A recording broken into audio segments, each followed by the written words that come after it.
Why you feel fake even when you're being honest. You tell the truth, you try to be real, and somehow it still feels like you're pretending. You speak carefully, you choose your words honestly, but inside there's this quiet voice asking, what if they see through me? Not because you're lying, but because something in you still feels off. And the strange part, this feeling usually doesn't come from dishonesty. It comes from something much deeper. You know this pattern. You finally open up to someone. Maybe you share how stressed you've been. Maybe you admit you're struggling. They respond warmly. They believe you, but instead of relief, you feel exposed. Later, your mind replays the moment. Did I sound weird? Did that seem forced? Why did I say it like that? You start editing your own memory. Not because anything went wrong, but because your brain is scanning for danger that never arrived. Over time, this does something subtle to your identity. You begin to split into two versions of yourself. The one who speaks and the one who watches and judges. Psychologists sometimes call this self-monitoring overload, when your internal observer becomes too active during social behavior. Instead of just being present, you're performing awareness of yourself in real time. It's like trying to walk naturally while watching your own feet. And the more you try to be authentic, the more artificial you start to feel. But here's the part most people miss. This pattern didn't appear randomly. Your brain learned it for a reason. And once you see why, the feeling starts to make a different kind of sense. You are not fake. Your nervous system is careful. There's a difference. For many people, especially those who grew up in emotionally unpredictable environments, the brain learns something very early. Being fully yourself is not always safe. Not because someone explicitly said it, but because of small moments your body remembers. Being misunderstood, being corrected mid-sentence, being judged for showing too much, or praised only when you were appropriate. Your brain doesn't forget emotional patterns like this.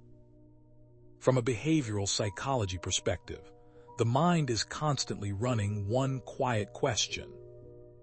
What version of me keeps me socially safe? So your system adapted. It built a layer of monitoring, a layer of editing, a layer of emotional caution. Not to make you fake, but to help you belong. And here's the paradox. The very system that once protected your social survival is now interfering with your sense of authenticity. Which brings us to the deeper mechanism most people never see. Inside your brain, two systems are quietly negotiating every time you speak. Think of them like two characters in a control room. First, there's the expressive system. This part lives largely in your limbic and emotional networks.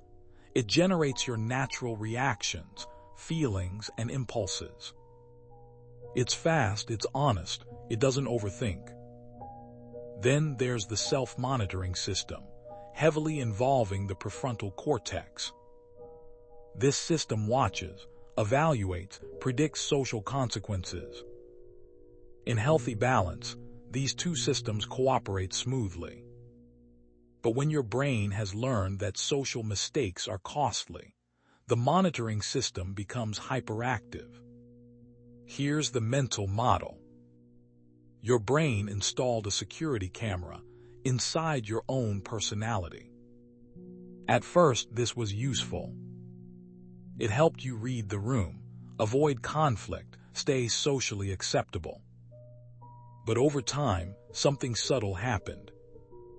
The camera stopped just observing, it started interfering. Every time you speak honestly, the monitoring system jumps in and asks, Was that too much? Did that sound right? Should I have said it differently? This creates what cognitive science calls meta-awareness friction. You're not just being yourself, you're watching yourself be yourself. And that extra layer of observation creates the strange, floating feeling we call feeling fake. Not because you're dishonest, but because your brain is running two processes at the same time. And here's the important question.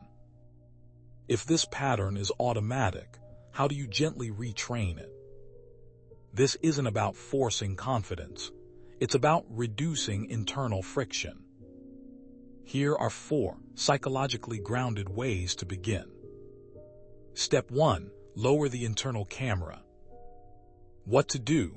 Before conversations, quietly remind yourself, I don't need to monitor every second.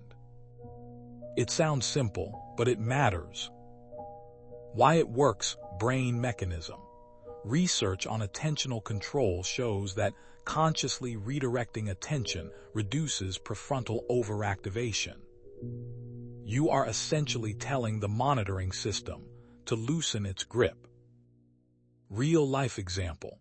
Before entering a meeting, instead of rehearsing every line in your head, you take one slow breath and focus on the topic, not on how you appear. At first, the difference is subtle, but the system begins to learn. Step 2. Use completion anchors. What to do? When you finish expressing a thought, mentally mark it as complete. A simple internal phrase works: that sentence is done. Why it works? Your brain often keeps looping because it hasn't received a clear closure signal. Cognitive psychology shows that unfinished social loops trigger rumination, similar to the Zeigarnik effect. Completion anchors give your brain permission to move forward. Real-life example. You share an opinion in a group chat. Instead of rereading your message 5 times, you mentally say, sent, complete. This reduces post-expression over analysis. Step 3. Gradual authentic exposure. What to do? Share slightly more than feels perfectly comfortable, but in small steps. Not emotional flooding, just gentle expansion. Why it works? From a behavioral perspective, this is exposure training for social safety learning. Your nervous system updates its threat predictions only through lived evidence. When nothing bad happens after you're slightly more open, the brain slowly recalibrates.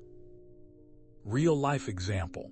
Instead of giving the safe, surface-level answer, I'm good, just busy, you say, it's been a heavy week, honestly. You watch what happens. Most of the time, nothing breaks. And your brain quietly records that. Step 4. Shift from performance to presence. What to do? During conversations, anchor part of your attention in physical sensation. Your feet on the ground, your breath moving slowly. Why it works: brain mechanism. This engages interoceptive awareness networks, which reduces excessive prefrontal monitoring. In simple terms, when your body is grounded, your mind stops hovering above itself. Real-life example. While talking to someone, instead of mentally replaying your last sentence, you briefly notice your hands resting naturally. The shift is small, but it pulls you back into real-time experience. And that is where authenticity actually lives. Here's the simple mental model to keep. You were never fake. You were overobserved. Your brain installed a security system that became too sensitive. Every word you speak passes through an extra filter. Every honest moment gets double-checked. So of course it feels unnatural sometimes. Not because your authenticity is missing, but because your internal camera has been working overtime. And the goal was never to destroy the camera. only to turn down its sensitivity until you can finally move freely again. If you've been feeling fake lately, look closer. You might just be someone whose brain learned to be very careful in very human situations. And careful systems can learn new levels of safety. Slowly, quietly, one honest moment at a time. You were never losing your real self. You were just watching it too closely. And maybe it's finally safe to let it breathe.